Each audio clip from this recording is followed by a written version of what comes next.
And now a portion of a broadcast from the White House. President Obama overturns the executive ban on federal funding for embryonic stem cell research. Today, with the executive order I am about to sign, we will bring the change that so many scientists and researchers, doctors and innovators, patients and loved ones have hoped for and fought for these past 8 years. We will lift the ban on federal funding for promising embryonic stem cell research.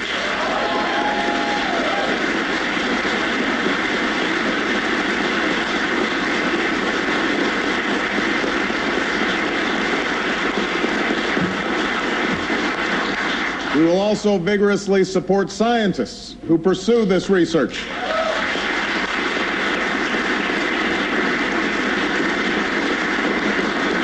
And we will aim for America to lead the world in the discoveries it one day may yield. You know, at this moment, the full promise of stem cell research remains unknown, and it should not be overstated. But scientists believe these tiny cells may have the potential to help us understand and possibly cure some of our most devastating diseases and conditions, to regenerate a severed spinal cord and lift someone from a wheelchair, to spur insulin production and spare a child from a lifetime of needles, to treat Parkinson's, cancer, heart disease, and others that affect millions of Americans and the people who love them. But that potential will not reveal itself on its own. Medical miracles do not happen simply by accident. They result from painstaking and costly research, from years of lonely trial and error, much of which never bears fruit, and from a government willing to support that work. From life-saving vaccines to pioneering cancer treatments to the sequencing of the human genome, that is the story of scientific progress in America. When government fails to make these investments, opportunities are missed. Promising avenues go unexplored. Some of our best scientists leave for other countries that will sponsor their work. And those countries may surge ahead of ours in the advances that transform our lives. In recent years, when it comes to stem cell research, rather than furthering discovery, our government has forced what I believe is a false choice between sound science and moral values. In this case, I believe the two are not inconsistent. As a person of faith, I believe we are called to care for each other and work to ease human suffering. I believe we have been given the capacity and will to pursue this research, and the humanity and conscience to do so responsibly. It's a difficult and delicate balance, and many thoughtful and decent people are conflicted about or strongly oppose this research. And I understand their concerns, and I believe that we must respect their point of view. But after much discussion, debate, and reflection, the proper course has become clear. The majority of Americans from across the political spectrum and from all backgrounds and beliefs have come to a consensus that we should pursue this research, that the potential it offers is great, and with proper guidelines and strict oversight, the perils can be avoided. That is a conclusion with which I agree. And that is why I'm signing this executive order, and why I hope Congress will act on a bipartisan basis to provide further support for this research. We're joined today by many leaders who have reached across the aisle to champion this cause, and I commend all of them who are here for that work. Ultimately, I cannot guarantee that we will find the treatments and cures we seek. No president can promise that. But I can promise that we will seek them actively, responsibly, and with the urgency required to make up for lost ground. Not just by opening up this new front of research today, but by supporting promising research of all kinds, including groundbreaking work to convert ordinary human cells into ones that resemble embryonic stem cells. I can also promise that we will never undertake this research lightly. We will support it only when it is both scientifically worthy and responsibly conducted. We will develop strict guidelines, which we will rigorously enforce, because we cannot ever tolerate misuse or abuse. And we will ensure that our government never opens the door to the use of cloning for human reproduction. It is dangerous, profoundly wrong, and has no place in our society or any society. Now, this order is an important step in advancing the cause of science in America, but let's be clear, promoting science isn't just about providing resources, it's also about protecting free and open inquiry.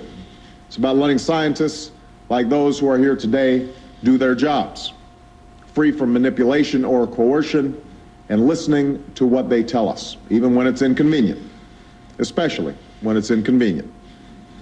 It is about ensuring that scientific data is never distorted or concealed to serve a political agenda, and that we make scientific decisions based on facts, not ideology.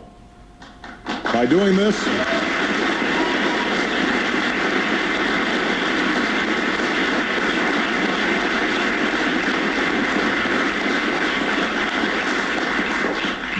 this, we will ensure America's continued global leadership in scientific discoveries and technological breakthroughs. And that is essential not only for our economic prosperity, but for the progress of all humanity. And that's why today I'm also signing a presidential memorandum directing the head of the White House Office of Science and Technology Policy to develop a strategy for restoring scientific integrity to government decision-making, to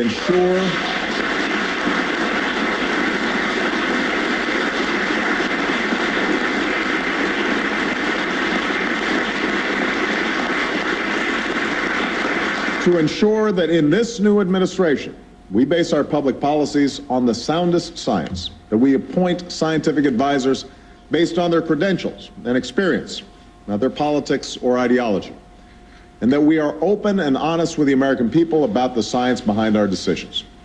That's how we'll harness the power of science to achieve our goals, to preserve our environment, protect our national security, to create the jobs of the future, and live longer, healthier lives.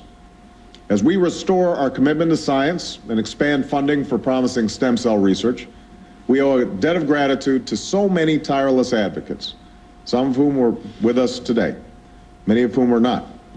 Today we honor all those whose names we don't know, who organized and raised awareness and kept on fighting, even when it was too late for them or for the people they love. And we honor those we know, who used their influence to help others and bring attention to this cause.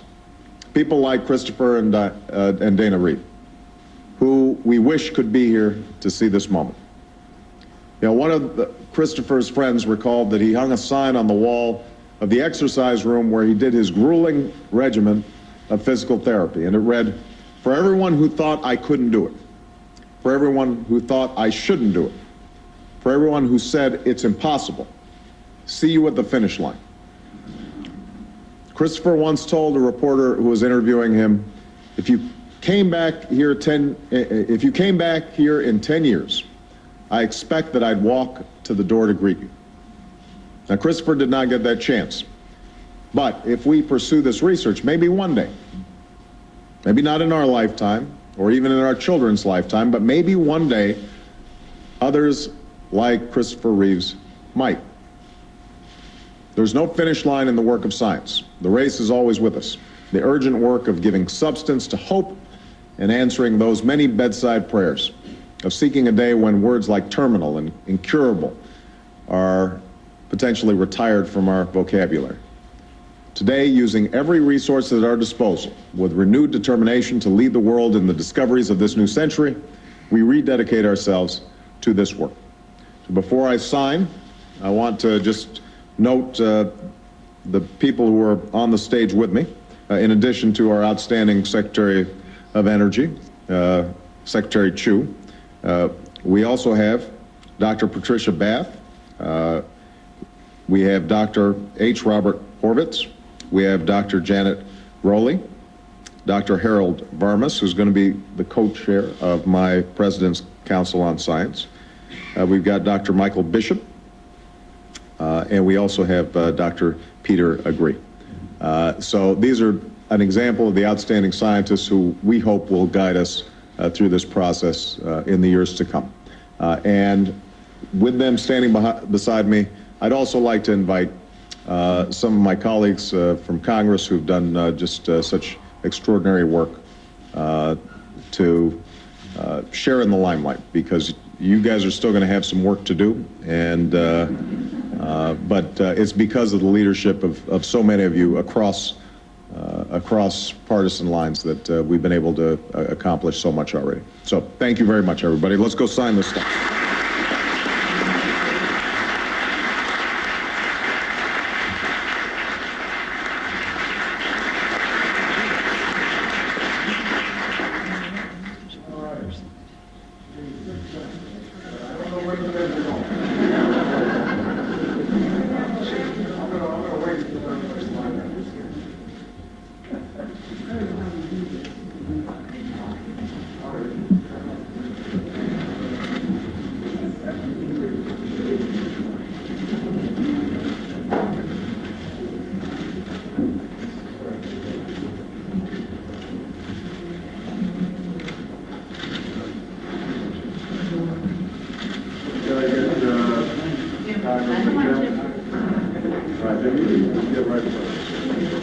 Everybody got that?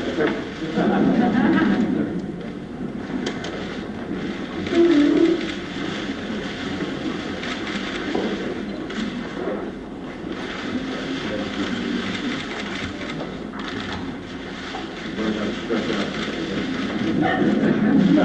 out.